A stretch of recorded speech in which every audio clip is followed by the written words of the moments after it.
Although this looks like one large church, it is in fact two churches, both built in the 17th century with a small house in between. The church on the left is the Igreja dos Carmelitas, which used to be part of a convent. The one on the right is the Igreja do Carmo, which used to be part of a monastery. There is a 1 meter, 3 feet wide house in between called Casa Escondida, meaning hidden house in English. There are three theories behind the existence of this little house. One is that it was built so the two churches did not share a common wall.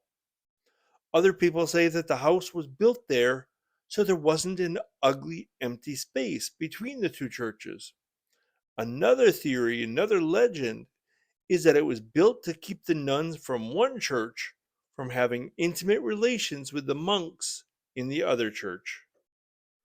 One side of the Igreja do Carmo is covered with a traditional Portuguese style of art called azulejos tiles that were added in the latter half of the 20th century. The Clérigos Church was built between 1732 and 1750. The upper half of the front, above the windows, has carvings that represent various symbols of worship. Its bell tower, located in the back of the church, is more than 246 feet tall and was completed in the 1760s. It can be seen from several vantage points throughout the city, and you can pay €6 to climb to the top of the tower and see a panoramic view of the city.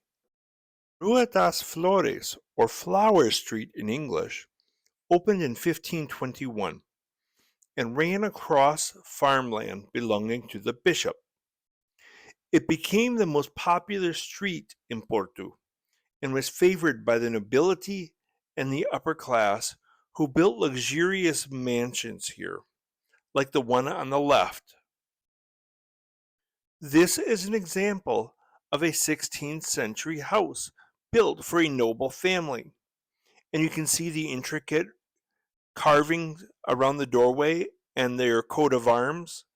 Now it's a high-end hotel.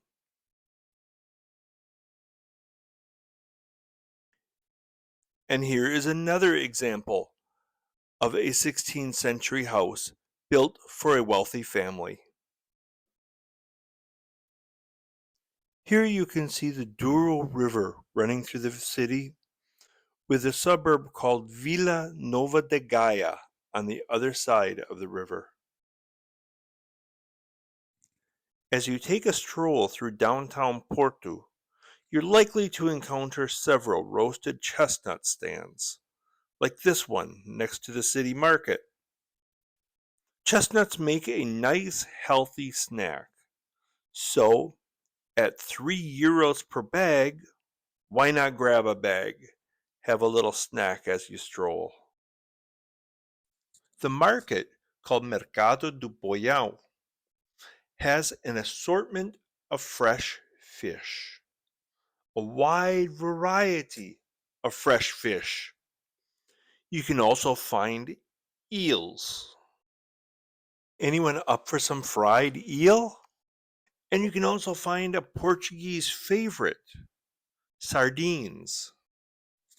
Although it's not the favorite among the Portuguese, they still do love their sardines, and here you got them fresh.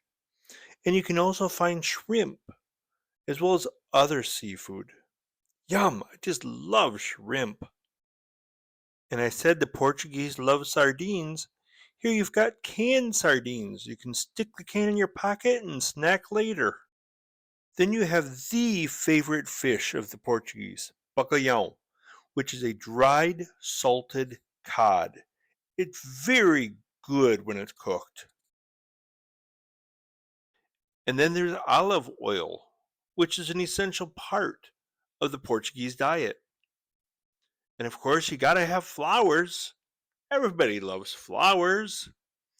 And lots of fresh fruit. Well, the market is open Monday through Friday, 7 a.m. to 5 p.m., and Saturday 7 a.m. to 1 p.m. Hey, and don't forget to stop somewhere to have a glass of the world famous port wine, which is named after the city. But be careful, it is very strong and very sweet, so it's very easy to overindulge.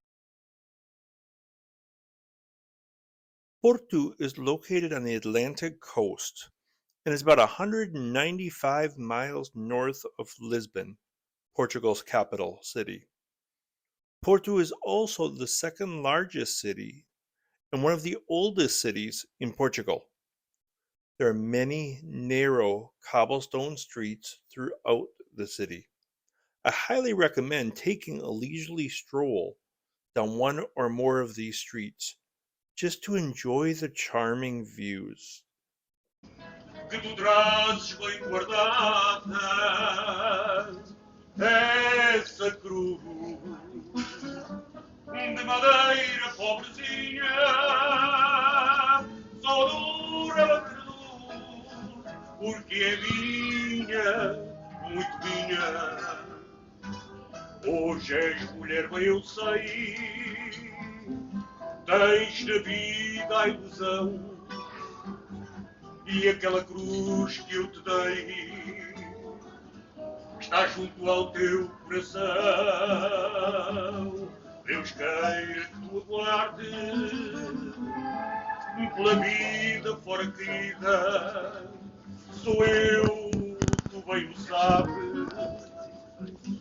o amor da tua vida. Essa cruz no teu peito pendurada, a imagem de Jesus,